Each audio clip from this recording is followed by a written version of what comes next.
Hi there, my name by birth is Alex William Smith, but I'm better known these days as Jonathan Royal, hypnotist of magicalguru.com, and in relation to the fake Sheikh, everything's at circusofthemind.net. Just making this video on the 10th of September 2023 because the forthcoming Amazon Prime 3-part documentary, The Fake Sheikh, is about to drop on the 26th of September 2023. I wanted to make you aware of a few things to look out for. I mean, there's loads of them listed at circusofthemind.net, but here's a few things. Will they cover these? They should do if they're going to make sure they tell the story properly. For example, key things. It's like almost Mazher Mahmood bingo. September 1999. And I've got notes here, so don't worry, that's what I'm looking at. Mahmood is criticised in court for ensnaring the Earl of Ardwick, who was convicted of supplying cocaine during a sting in 1998.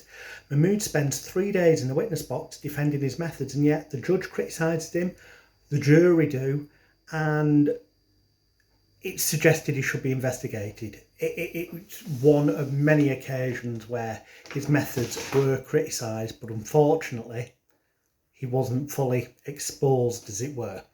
October 1999, Rodri Giggs, brother of footballer Ryan, is arrested after being accused of supplying cocaine to Mahmood. He loses his job, but is later found not guilty, not guilty, after the prosecution says it cannot rely on taped conversations between him and Mahmood. Notice it's the prosecution that end up admitting they couldn't rely on taped conversations between him and Mahmood. The reason being, and I've seen stuff about this, is because ultimately there was evidence that they were taken out of context, they were distorted, and things were edited and spliced to make things look like things had been said that hadn't, or to make it look like things hadn't been said that had. And ultimately, it's a fabricated story, as were the vast majority of things that Mahmood did, the evidence now shows. November 2022. Mahmood exposes a plot, allegedly, to kidnap David and Victoria Beckham's children. 5 men are charged with that case, but the case is thrown out after it's ruled that the paper's informant was an unreliable witness, shouldn't be trusted, and was actually known to Mahmood. It was shown it was fabricated, and yeah, simple as that. January 2023, not 2023, that's this year, 2003 even. Mahmood apparently resigns after a report is cut to a few paragraphs. He reportedly walks out after dumping an AK-47 on an assistant editor's desk. Really? March 2006, and I'm quoting all these from a Guardian article, the link will be above or below here. George GALORE, the MP, says Mahmood tried unsuccessfully to goad him into making anti-Semitic remarks and accepting improper political financing. The MP gets his revenge by publishing photos of Mahmood on the internet after a court battle with the News of the World, which George GALORE wins. The author of this is Roy Greenslade. The article I'm referring to, it's above or below, and he talks of a time in 1988 when Mahmood was working at the Sunday Times and ended up resigning to avoid being fired when he was discovered messing with computers to basically cover his tracks, and the fact that he'd got inaccuracies in stories that it would appear he'd fabricated, and he messed with the evidence. Not good at all. What about May 1999? London's burning actor John Alford jailed for 9 months for supplying cocaine and cannabis after being set up by Mahmood, posing as an Arabian prince. Alford claims entrapment but loses appeals to High Court and European Court of Human Rights, which is true. However, if you go searching, you'll see that about fast approaching a year ago now, Newsgroup newspapers settled out of court the privacy intrusion and unlawful information gathering case and malicious prosecution case and all the stuff that it entailed that John Shannon, aka John Alford, took against Newsgroup newspapers. Those claims, that claim is in the public domain. It's been settled, and at the links circusofthemind.net or the other links above or below this, there's a video of Dr. Evan Harris talking about the fact that John Alford is awaiting his public apology for the arguably illegal actions taken against him by Newsgroup newspapers. January 2006, Posing as an Arab businessman, Mahmood lures England head coach Sven-Göran Eriksson to Dubai to discuss a bogus managerial deal. Eriksson reveals when he will leave England. He also suggests Michael Owen only joined Newcastle United for the huge salary and describes Rio Ferdinand as lazy sometimes. It caused irreparable damage at the time to his career and reputation, and yet things were not as they seemed, probably because, as we'll come to in a minute, it's highly likely that he'd been drugged and unlawful information gathering used and other techniques of manipulation and social engineering and such like. But if you go searching for Sven-Göran Eriksson, Mazher Mahmood settlement, you'll see that it's in the public domain that a number of years ago, Sven-Göran Eriksson was paid a settlement to keep things out of court for the actions that had been taken against him that should not have been. Obviously, most famously, in July 2014, 21st of July 2014, Judge Alistair McCreath, who was presiding over the Talisa Kontostavlos drugs-related trial, brought to court because of a News of the World, Sun on Sunday story, that Mahmood was behind, uncovered Mahmood's lies and his driver's, Alan Smith's, lies.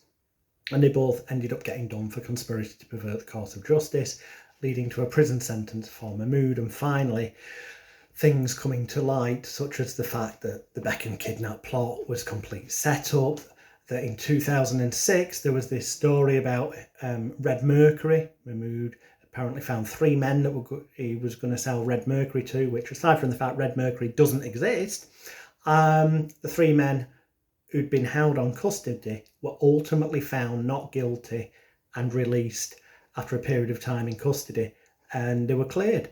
Again, another made-up, fabricated nonsense.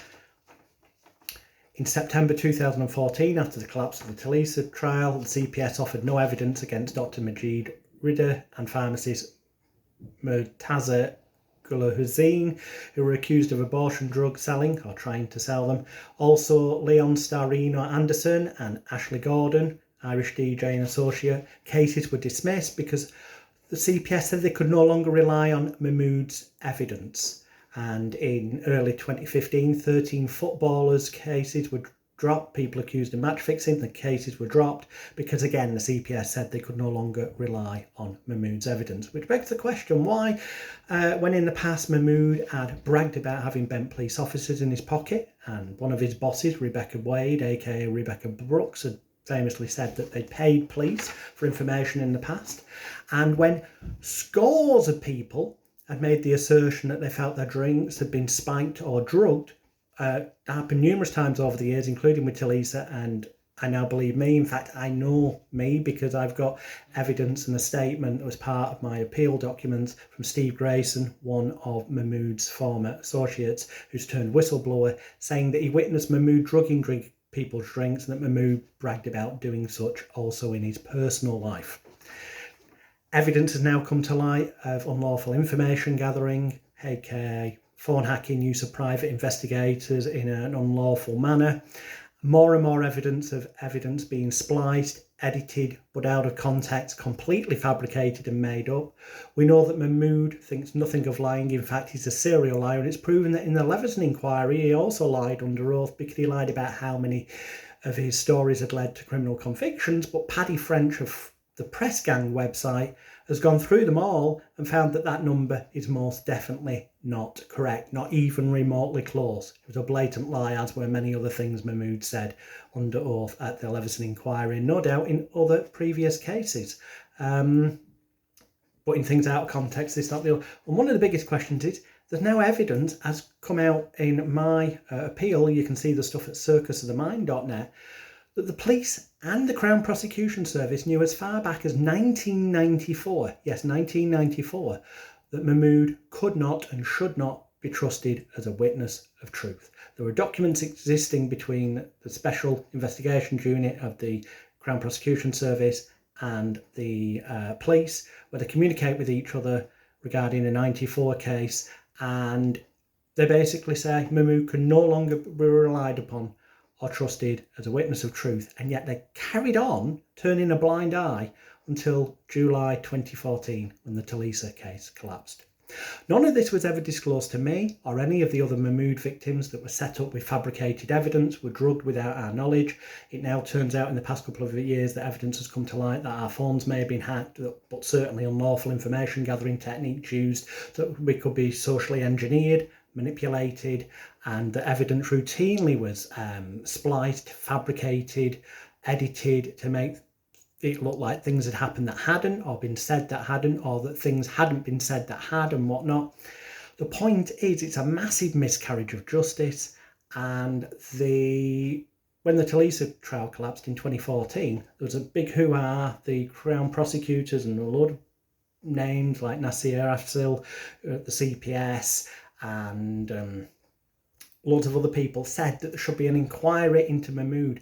That inquiry either never happened or the results were never published.